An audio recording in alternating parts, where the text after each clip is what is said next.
All right. Thanks so much for being on this podcast. I appreciate it. My first question that I have for you is, tell the audience a little bit about you and how you started, and we can go from there. Yeah, so my name is Gabriella Armor. I'm a physical therapist and an athletic trainer. I also teach yoga, and I live in Orlando, Florida. And I work with mainly sports medicine, orthopedic patients. So a lot of ACL surgeries, hip replacements, shoulder replacements, a lot of like high schoolers, all the way up to people who are 80 years old. Hmm. It's a pretty complex sort of age range. Yeah. Oh, yeah, we got a little bit of everything. hmm So tell me a little bit about what you do as an athletic trainer. So as an athletic trainer, I'm not so active as an athletic trainer anymore, but usually it's a lot of like sideline coverage. So we pair with a high school down the way. So we help with their medical coverage. So we'll be on the sidelines helping with um, care for their sports injuries, making sure that we're preventing injury as well as treating things on field. So whether it's an ankle sprain, we need to tape it up, or diagnosing concussion and bringing them through a concussion protocol, all those sorts of things. So we are basically the medical professional at the high school level. And then I used to work with UCF, University of Central Florida athletics in about 2016 to 2018, working with their track and field team and their rowing team, which was a lot of fun. We used to travel a ton. hmm Were you also like an athlete as well? I was an athlete, yeah. So I used to play basketball, volleyball, and I had both of my ACL injuries playing basketball. So you're not doing that anymore, or just? I play like recreational stuff. So I think I'm actually about to join a rec volleyball league, beach volleyball league this weekend. So that'll be fun. Oh, that's fun. That's good to get back in the game. Yeah. Yeah, I feel like that the competitiveness never leaves, you know? So finding an outlet as an adult to do that safely without getting injured is always fun. Yeah, no, yeah, that's good. So what I wanted to get to was yoga. Now I love yoga. I remember last summer I did an outdoor yoga class in Seattle, and we used to do with all sorts of people who never did yoga or who had yoga or just wanted to try it out. So I found it very interesting. So what do you do as a yoga instructor? So, I've been a yoga instructor since 2017. So, when I was done with athletic training and actually on the cusp of starting physical therapy school, I went through my teacher training. So now I teach at two studios. One is like a hot power yoga, and one is just more traditional practice.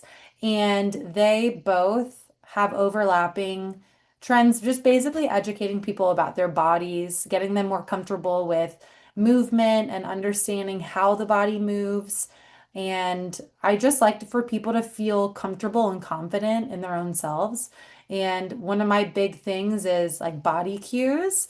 So there's so many different ways you can get into yoga, right? You can hmm just go more spiritual, you can go more physical, but I love tying the two in. And I think the tradition of yoga is like mind, body, spirit. So trying to embody all those throughout my teachings is my goal. What's your favorite yoga exercise to do? Like my favorite yoga pose. Yoga pose, yeah. I love a good hamstring stretch or like a deep hip flexor stretch. So like a deep runner's lunge or something like that. Lizard lunge. That's probably my favorite. Yeah. Yeah. Yeah, you're yeah, those are new terms to me because I don't know any of the terminology.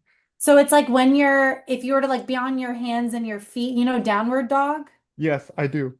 So if you go in like a downward dog and then you swing your foot to the outside of your palm and then you just like lower your knees down. So you're getting like a big stretch through your hips. Yeah. Mine is the warrior pose. I remember doing the Okay. warrior pose in my outdoor yoga class. It was really fun. Outdoor yoga in Seattle. I mean, I guess you could, what month was that? I'm sure it's I free. think it was like in the summertime. It might have been August. Okay. Yeah, that's awesome. Outdoor yoga is so beautiful because you get to kind of like tune into nature around you. So cool. Yeah. So like uh like what sorts of processes or methods do you use to teach, people both on the athletic training side, but also the yoga side? That's a great question. I Personally, I'm a very tactile learner, so I love hands-on learning. So I try to, one, when I'm talking with someone during my evaluation, during physical therapy evaluations, or even just understanding them, people people adapt differently. People have different learning styles, learning abilities. So you've got your tactile, like hands-on stuff. So maybe hands-on adjustments or bringing someone through a movement physically or demonstrating, so more of that visual learning. So I'll demonstrate something and then they'll do it. Sometimes even just verbal cueing. So there's all these different things. My favorite though is doing it, having them do it, and then putting my hands on because I think human touch and like a physical touch has such a different effect when learning something because you're actually able to feel yourself either be in a yoga position or feel yourself activating a certain muscle or whatever during training. So I think that's really helpful. Mm-hmm. Was there some sort of exercise that you started that was kind of fun, but also kind of challenging? Because you said you work with like with a broad age range to like younger adults to like people who are like in their 80s or something. So you could talk about that. Yeah, so again, that's a huge spectrum of people. So now I'm working in sports medicine and orthopedics. So a lot of the people that I work with are pretty able. When I was going through PT school, I was working with I was actually in the student program. It's called student assisted workouts. So I was helping people with disability go through how to basically work out with disability. So I was working with a patient or with a student who actually had a spinal cord injury. So we were trying to teach him just how to live his life, wanting to be active, wanting to work out, but still doing what he was able to do. So a lot of things were modified, having to like use straps for grip and different things like that. So being able to adapt how to still be active and mobile and exercise just with what your body is able to tolerate. Everyone's so different. So I think for Mm-hmm. kids, the biggest thing learning wise is getting their coordination figured out and like different body positions. And then for the older adult, it's getting them. I think a lot of older adults are more apprehensive of movement. So they are scared to do some movements because of either pain or prior injury. So I think like kids are learning how to, and adults are kind of learning how to redo, but safely and confidently. Yeah. What have you learned in doing this work, both in like the athletic trainer side, but also the yoga side? So I think the biggest, you said like meaning the biggest thing I've learned in general Mm-hmm. overall. Yeah, in general. Mm-hmm. I would say honestly, like yes, you do exercise. Yes, you prescribe exercise and, you're getting people to understand their bodies. But really, I think the biggest thing I've learned was how to talk to people and how to motivate them in a way where they'll actually want to be excited about their recovery. So I think I think the most important thing in healthcare as a healthcare professional is anyone can dish out exercises or can dish out yoga moves or whatever, but it's the energy that you bring forward to your patients, to your students, or whatever. And I think that being able to relate to so many different people is because everyone's in a different walk of life, you know? So if I can relate to you and then Stacy down the way and then, another type of person, but we're all completely different personalities. So I think just figuring out how to mend and mold and try to relate to people that are so different, but all aiming for the same goal, wellness, mobility, and movement. And what way do you learn how to talk to people? Explain that to me. That's a good question. How do you learn how to talk to people? I think you learn of things that work and things that don't work, you know? So, I've had my fair share of saying something and it being confusing for someone to understand, or saying something and have it being like an aha moment. So, for example, if you're doing a yoga pose and if you're doing a warrior, right? And you're in a specific movement and I tell you to like reach your arms up and shift your hips forward, that may be a different cue for you versus someone who might relate more to, okay, lift your chest and like squeeze your glute, you know? So like Yeah. different wording has a different implication. Just, I think words have such value, you know?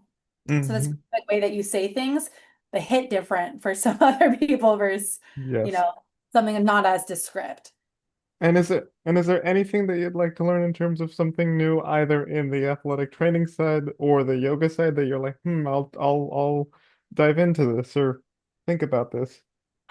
Gosh, there's so many things to learn constantly. I think there's tons of new research out from the medical standpoint of athletic training and physical therapy, new position statements on different types of injury prevention or injury treatment. So from the like rehab standpoint, like I love the hip.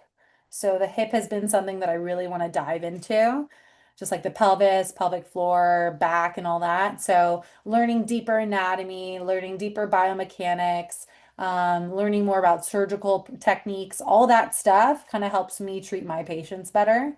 And then from the yoga standpoint, I mean, it's such a crossover, right? From like physical therapy and athletic training to yoga. So yoga, physically, I have a good understanding from like this physical side of it, but I want to dive more into like the spirituality and tradition-based stuff. So like chakras and body-mind connection and more of like the history, spirituality of yoga. There's so much out there to learn. Yeah, I'm sure there's a lot. So like in terms of like getting to it to where you are now, because I know you mentioned that you had to do some trainings and stuff, go to PT school. So what was that sort of experience like? Yeah, so I did 4 years of undergrad at UCF, and within those 4 years, I got my bachelor's of science in athletic training. So 2 years was like your prerequisite standard classes. Then the other 2 years were in the actual athletic training program. And then after I graduated with my athletic training, then I took a few years to retake some core classes for physical therapy to make myself more competitive. My first year of PT school, I didn't even get in. So, Really? yeah, I was making a joke that I think I'm still on the wait list for the school that I had applied to. They never Yeah. gave me a denial letter. And then, but the second year I applied, I got into PT school. That's another 3 years of the doctorate program. Graduated there, and then I've been working since 2021 as a PT, and then since 2016 as an athletic trainer. Yeah, yeah, like grad school, I remember I applied twice. Didn't get in, fortunately. I feel like grad school is so hard to get in. Grad school's tough. Oh my gosh, it's tough. No matter what discipline, getting into grad school. Plus, you hit that age where you're like, man, do I really want to do more school? That's exactly what I was in that headspace. Like, do I really want to do this, or like is this worth my time and energy? But I guess Yeah, that's how it goes. I know, right? All for the betterment of ourselves. Yeah, of course. So, given that I asked the previous question of like, what led you to where you are now, what advice or tips would you give to those who want to do what you're doing, either in yoga or as an athletic trainer, that kind of thing? So, I think my own experience of having some injuries in my youth and athletic career brought me to wanting to help people get better. And then I think just diving into being physical and mobile and harnessing strength led me into my yoga practice. But I just love helping people. Like, that's just I think, people always say like, "Oh, what's your life calling?" I think mine is helping people. So whether I was doing it in healthcare, whether I was doing it as a teacher in like a wellness space, thank God they both mend very perfectly. But I would say my biggest point of advice is follow your passion. If you can make your passion have you make money as well, that's fantastic. But there's one thing that you wake up and you feel a reward. I was listening to this podcast that said, success is fulfillment. So if you're doing something where you feel like, okay, I'm just showing up to work and I'm not really getting much out of this, I don't know, maybe find something to do that makes you feel fulfilled. And if that's helping other people, maybe it's not in a traditional physical therapy or athletic trainings 9 to 5 sort of job. Maybe it's helping with online clients. Maybe it's, teaching Pilates, teaching yoga. Like there's so many different avenues you can go without having to go to proper 4 years of undergrad, 3 years of schooling, and the whole nine. I think there's many different things out there where you can get involved in, still helping other people get stronger and feel more comfortable and confident. Yeah. Okie dokie. All right.